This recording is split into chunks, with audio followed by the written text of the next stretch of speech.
അതെ, ഒരു ചെറിയ ചടങ്ങായിട്ട് നടത്താനാ തീരുമാനം. ബന്ധുക്കളെ എല്ലാവരെയും വിളിക്കാന്ന് വെച്ചാൽ നടക്കില്ല.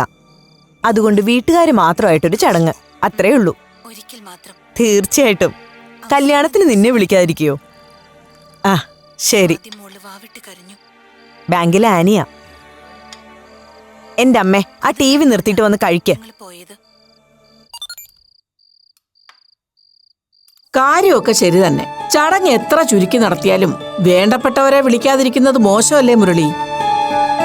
എങ്ങനെ പോയാലും ഒരു 10-100 പേരെങ്കിലും നമ്മുടെ ഭാഗത്തുനിന്നുണ്ടാവും. 100 പേരോ? അമ്മ എന്താ ഈ പറയുന്നേ? അതൊന്നും പറ്റില്ല. ഏറിയാലും ഒരു 25. അതിനപ്പുറം ആൾക്കാർ വേണ്ട. കിഷോർ പറഞ്ഞത് അമ്മയും കേട്ടതല്ലേ? പറയുമ്പോ അതൊക്കെ പറയും എന്ന് വെച്ച് കൂട്ടത്തിലുള്ളവരെ കണ്ടില്ലെന്ന് വെക്കാൻ നമുക്ക് പറ്റുമോ മുരളി? ബന്ധത്തിൽപ്പെട്ടവരെയൊക്കെ കല്യാണത്തിന് വിസ്തരിച്ച് വിളിക്കാലോ. ഇതിപ്പോ ഇങ്ങനെ അങ്ങ് പോട്ടെ അമ്മേ. മുരളിയേട്ടന്റെ ചെറിയച്ഛനോടൊന്ന് പറയണം. പിന്നെ മംഗലത്തെ സുമതി വല്യമ്മയോടും. അതുപോലെ മുരളിയേട്ടാ. ധാരാളം. പിന്നെ നമ്മുടെ കൂട്ടത്തിൽ സതിയേട്ടത്തിയെയും ഭാസ്കര മാമയും. ആഹാ, അപ്പൊ പിന്നെ കുരുമ്പേലിലെ ജനാർദ്ദനൻ ചേട്ടനെ വിളിക്കണ്ടായോ? അവിടെ വിളിക്കാൻ ചെല്ലുമ്പോ സരസ്വതി അമ്മായിയുടെ വീട്ടിൽ വിളിക്കാതിരിക്കാൻ പറ്റുമോ? തൊട്ടടുത്തല്ലേ വീട്. ഇങ്ങനെ പോയാ ലിസ്റ്റ് നീണ്ടു പോയേ ഉള്ളൂ. ഞാൻ പറയുന്നത് ആരെയും നിശ്ചയത്തിന് വിളിക്കേണ്ടെന്നാ. കാരണവ സ്ഥാനത്തുള്ള അത്യാവശ്യം 1-2 പേര്. ഞാൻ പറയാനുള്ളത് പറഞ്ഞു. ബാക്കിയൊക്കെ നിങ്ങളുടെ ഇഷ്ടം. ഒടുക്കം തമ്മി കാണുമ്പോ ബന്ധുക്കളും മുഖം വീർപ്പിച്ച് നടക്കാനുള്ള ഇടയാക്കരുത്. അങ്ങനെ ഒരു പരാതി വരാതിരിക്കാൻ വേണ്ടിയാണല്ലോ നമ്മൾ ആരെയും ക്ഷണിക്കുന്നില്ല എന്ന് വെച്ചത്. പെണ്ണിന്റെയും ചെറുക്കന്റെയും വീട്ടുകാർ മാത്രമായ വേറെ കുഴപ്പമൊന്നുമില്ലല്ലോ.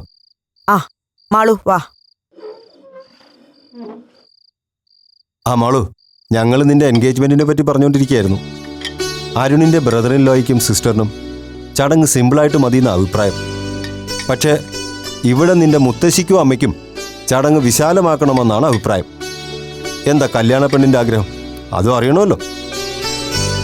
പറമോളെ, നീ പറഞ്ഞ നിന്റെ അച്ഛൻ സമ്മതിക്കും. എന്താ മാളു? ഈ ചടങ്ങ് തന്നെ ഒഴിവാക്കിക്കൂടെ അച്ഛാ?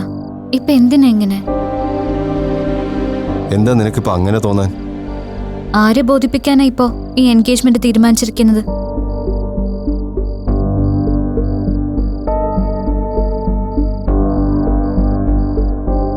അരുണിനോടും അയാളുടെ ഫാമിലിയോടും അച്ഛൻ ഉറപ്പ് കൊടുത്തില്ലേ? പിന്നെ എന്തിനാ ഒരു ചടങ്ങ്? കോളേജിലൊക്കെ അറിഞ്ഞാ എല്ലാരും എന്നെ കളിയാക്കും. അല്ലേ, ഇത് നല്ല കഥയായി പോയല്ലോ. നിശ്ചയവും കല്യാണവും എന്നൊക്കെ പറയുന്നത് പെങ്കൊച്ചുങ്ങൾക്ക് പറഞ്ഞിട്ടുള്ള കാര്യങ്ങളാ. അതിന്റെ പേരിൽ ആരാ നിന്നെ കളിയാക്കാൻ വരുന്നത് എന്നാതൊന്നും അറിയണമല്ലോ. പിന്നെ ആണുമല്ല പെണ്ണുമല്ല എന്ന കോലത്തിൽ നടക്കുന്ന ചിലർക്ക് ഇതൊന്നും അത്ര പിടുത്തമല്ലായിരിക്കും. അതൊന്നും മോള് കാര്യാക്കാൻ പോകണ്ട. എൻഗേജ്മെന്റ് എന്തായാലും നടത്തിയേ പറ്റൂ. അരുണിന്റെ വീട്ടുകാരോട് ഞാൻ വാക്കു പറഞ്ഞതാ. ഇനി ഇത് വേണ്ടാന്ന് വെക്കാൻ പറ്റില്ല. ഫ്രണ്ട്സ് കളിയാക്കുന്നുള്ള പേടിയൊന്നും വേണ്ട. ഇതൊന്നും ആരും അങ്ങനെ അറിയാൻ പോകുന്നില്ല. ഫ്രണ്ട്സിനോടൊന്നും തൽക്കാലം ഇതൊന്നും ഷെയർ ചെയ്യണ്ടെന്ന് നീ അരുണിനോട് വിളിച്ചു പറഞ്ഞേക്ക്. എടി കഴിച്ചിട്ട് പോവാൻ. ഞാൻ പിന്നെ കഴിച്ചോളാം.